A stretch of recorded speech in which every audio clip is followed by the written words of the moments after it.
Hey guys, welcome to this channel Memorize It. Today's topic is chemical equilibrium.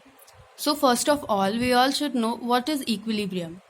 It is a condition of a reaction. Basically, it is a condition of a reversible reaction at which rate of forward reaction is equal to rate of backward reaction. Equilibrium समझने के लिए हमें सबसे पहले समझना होगा कि reversible reactions क्या होती हैं. So reactions are of two types. First is reversible reaction. इसमें क्या होता है, ए जो है रिएक्टेंट है हमारा और बी है प्रोडक्ट. हम इसको ऐसे रिप्रेजेंट करते हैं इरिवर्सिबल रिएक्शंस को. इसमें all reactants changes to product. इसमें जितने भी रिएक्टेंट होते हैं वो प्रोडक्ट में चेंज हो जाता है. दे गोज फॉर कंप्लीशन. इसमें रिएक्शन कंप्लीट होती है, हमें एक आउटपुट मिलता है इस रिएक्शन से. इसमें क्या होता है, रिएक्टेंट जो होता है वो प्रोडक्ट में फॉर्म होता है और हमें एक आउटपुट मिलता है. ये यूनिडायरेक्शनल होते हैं, एक ही डायरेक्शन में मूव करते हैं, सिर्फ रिएक्टेंट टू प्रोडक्ट. ऐसा नहीं है कि प्रोडक्ट वापस रिएक्टेंट फॉर्म कर दे, इसमें ऐसा नहीं होता है. सो ये यूनिडायरेक्शनल होते हैं. Here reaction ends when limiting reagent gets consume. Irreversible reaction कब खत्म होती है, जब उसका लिमिटिंग रिएजेंट जो होता है वो कंज्यूम हो जाता है सारा. लिमिटिंग रिएजेंट क्या होता है, तो किसी भी रिएक्शन में जो कम अमाउंट में रिएक्टेंट प्रेजेंट होता है उसे हम लिमिटिंग रिएजेंट कहते हैं. फॉर एग्जांपल, अगर किसी रिएक्शन में 2 रिएक्टेंट प्रेजेंट है तो उनमें से जो कम अमाउंट में रिएक्टेंट प्रेजेंट होगा उसे हम लिमिटिंग रिएजेंट कहेंगे. तो अगर लिमिटिंग रिएजेंट ही खत्म हो गया तो रिएक्शन तो अपने आप ही रुक जाएगी, क्योंकि किसी भी रिएक्शन को प्रोसीड होने के लिए अगर रिएक्शन में 2 रिएक्टेंट प्रेजेंट है तो उन दोनों का होना बहुत ज़रूरी है. अगर उनमें से एक भी खत्म हो जाता है तो रिएक्शन वहाँ पे रुक जाती है. तो इरिवर्सिबल रिएक्शन में लिमिटिंग रिएजेंट कंज्यूम होने के बाद वहाँ पे रिएक्शन स्टॉप हो जाती है, वो एंड हो जाता है. जैसे कि इस रिएक्शन में ए जो है वो बी में चेंज हो रहा है. At time T equals to 0 A के ए मोल्स प्रेजेंट है और एट टाइम टी ए के ए मोल्स ख़त्म हो रहे हैं और जो प्रोडक्ट है उसका ए मोल फॉर्म हो रहा है. तो यहाँ पे जो हमारा एक ही रिएक्टेंट प्रेजेंट है तो वही लिमिटिंग रिएजेंट जैसा वर्क करेगा, तो वो पूरा कंज्यूम हो जा रहा है और हमें बी यानी प्रोडक्ट मिल जा रहा है, हमें यहाँ पे एक आउटपुट मिल रहा है.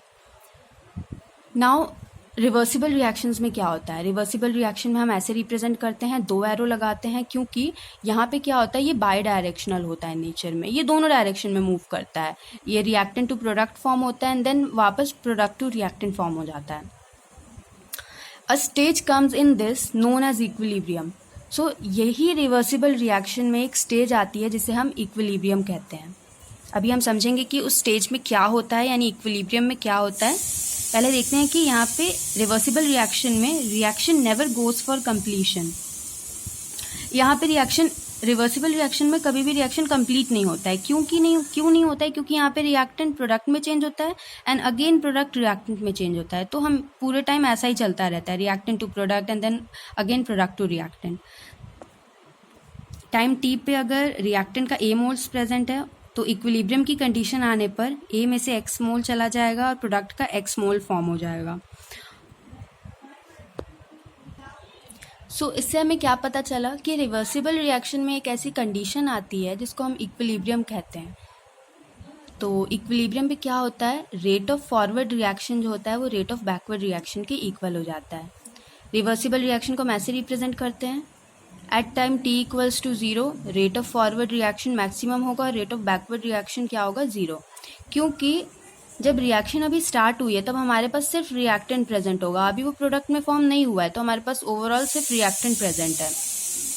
तो वो rate of forward reaction maximum होगा क्योंकि वो रिएक्टेंट प्रोडक्ट में फॉर्म होना चाहेगा, तो वो जल्दी फॉर्म होना चाहेगा, इसलिए उसका रेट फॉरवर्ड रिएक्शन का मैक्सिमम होगा. और क्योंकि अभी स्टार्टिंग में प्रोडक्ट फॉर्म हुआ ही नहीं है तो उसका वो पीछे क्या ही जाएगा, मतलब अगर प्रोडक्ट फॉर्म हुआ नहीं है तो पीछे कैसे जाएगा. तो रेट ऑफ बैकवर्ड रिएक्शन वो 0 होगा वहाँ पे.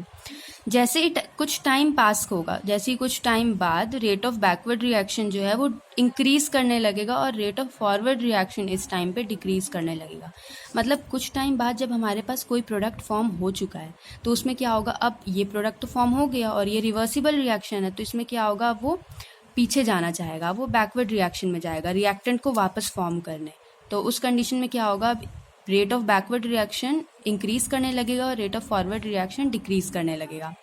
और जैसे ही रिवर्सिबल रिएक्शन में इक्विलिब्रियम की कंडीशन आएगी तो दोनों का रेट इक्वल हो जाएगा, यानी जिस रेट से प्रोडक्ट फॉर्म होगा उसी रेट से वापस रिएक्टेंट फॉर्म हो जाएगा. उनका रेट इक्वल होगा। इसका मतलब ये नहीं है कि ये ज़रूरी नहीं है कि वो कितना अमाउंट फॉर्म हो रहा है वो इक्वल होना चाहिए, उनका रेट इक्वल है। और रिवर्सिबल रिएक्शन में क्या होता है, और इक्विलिब्रियम पे क्या होता है, जो नंबर ऑफ मोल्स होते हैं प्रोडक्ट के और रिएक्टेंट के, या उनका कॉन्सेंट्रेशन होता है, वो कांस्टेंट हो जाता है इक्विलिब्रियम आने के बाद। मतलब वो इक्वल होना हो ये ज़रूरी नहीं है, वो कांस्टेंट हो जाते हैं, ये इंपॉर्टेंट है। इक्विलिब्रियम पे जो नंबर ऑफ मोल्स होगा प्रोडक्ट का और रिएक्टेंट का, या उनका कॉन्सेंट्रेशन, वो कांस्टेंट हो जाएगा। फॉर एग्जांपल, अगर इक्विलिब्रियम आने तक प्रोडक्ट के हमारे पास 3 मोल्स फॉर्म हो चुके हैं और रिएक्टेंट के 2 मोल्स फॉर्म हो चुके हैं, तो इक्विलिब्रियम की कंडीशन आने के बाद वो उतने ही मोल्स प्रेजेंट रहेंगे। मतलब रिएक्शन तो चलती रहेगी बट कोई मोल्स में इंक्रीज या डिक्रीज नहीं होगा। प्रोडक्ट के 3 मोल्स ही रहेंगे और रिएक्टेंट के 2 मोल्स ही रहेंगे। रिएक्शन चलती रहेगी। होगा क्या कि ये जो रिएक्टेंट के 3 मोल्स फॉर्म हो चुके हैं वो अगेन जो प्रोडक्ट के 3 मोल्स फॉर्म हो चुके हैं वो अगेन 2 मोल्स रिएक्टेंट के फॉर्म कर देंगे, और ये 2 मोल्स रिएक्टेंट के अगेन 3 मोल्स प्रोडक्ट के फॉर्म कर देगा। तो इनके मोल्स तो कांस्टेंट रहेंगे बट रिएक्शन चलती रहेगी। वैसे ही कॉन्सेंट्रेशन भी, अगर इसका कॉन्सेंट्रेशन 5 है, इसका कॉन्सेंट्रेशन 3 है, तो रिएक्शन चलती रहेगी, लेकिन इक्विलिब्रियम आने के बाद इनका कॉन्सेंट्रेशन कांस्टेंट ही रहेगा। इक्वल भी हो सकता है और ऐसा भी हो सकता है कि इसकी कॉन्सेंट्रेशन ज़्यादा हो इसकी कम, या इसकी ज़्यादा हो इसकी कम, लेकिन जो भी रहेगा वो कांस्टेंट रहेगा। वो उसके बाद इंक्रीज या डिक्रीज नहीं होगा इक्विलिब्रियम की कंडीशन आने के बाद। हमें कैसे पता चलेगा कि इक्विलिब्रियम की कंडीशन आ चुकी है किसी रिएक्शन में? तो हमें ऐसे पता चलेगा कि जब उनका प्रोडक्ट और रिएक्टेंट के मोल्स या उनका कॉन्सेंट्रेशन कांस्टेंट हो जाता है, तो वो जो कंडीशन होती है वो इक्विलिब्रियम की कंडीशन वहाँ आ चुकी होती है। तो इससे कंक्लूजन क्या निकलता है कि इक्विलिब्रियम की कंडीशन वो कंडीशन है जिस टाइम पे प्रोडक्ट्स और रिएक्टेंट का कॉन्सेंट्रेशन या उनके नंबर ऑफ मोल्स कांस्टेंट हो जाते हैं, तो उस कंडीशन को हम इक्विलिब्रियम कहते हैं। अगर हम इसका रेट टाइम ग्राफ बनाएं तो यहाँ पे टाइम है, यहाँ पे रेट है। ये रेट ऑफ बैकवर्ड रिएक्शन और ये रेट ऑफ फॉरवर्ड रिएक्शन। जब अभी टाइम t इक्वल्स टू 0, यहाँ पे रेट ऑफ बैकवर्ड रिएक्शन 0 होगा और रेट ऑफ फॉरवर्ड रिएक्शन अभी सबसे ज़्यादा होगा यहाँ पे, क्योंकि अभी रिएक्शन जस्ट स्टार्ट हुई है और हमारे पास सिर्फ रिएक्टेंट प्रेजेंट है, तो वो प्रोडक्ट में फॉर्म होना चाहेगा और उसका रेट सबसे ज़्यादा होगा। और जैसे जैसे टाइम पास करेगा तो rate of forward reaction decrease करेगा, ये नीचे आ रहा है, और rate of backward reaction increase करेगा, ये ऊपर जा रहा है।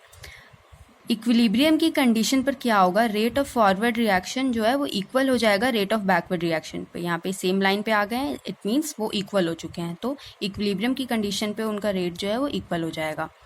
सो this was all about equilibrium. Thank you so much for watching our videos.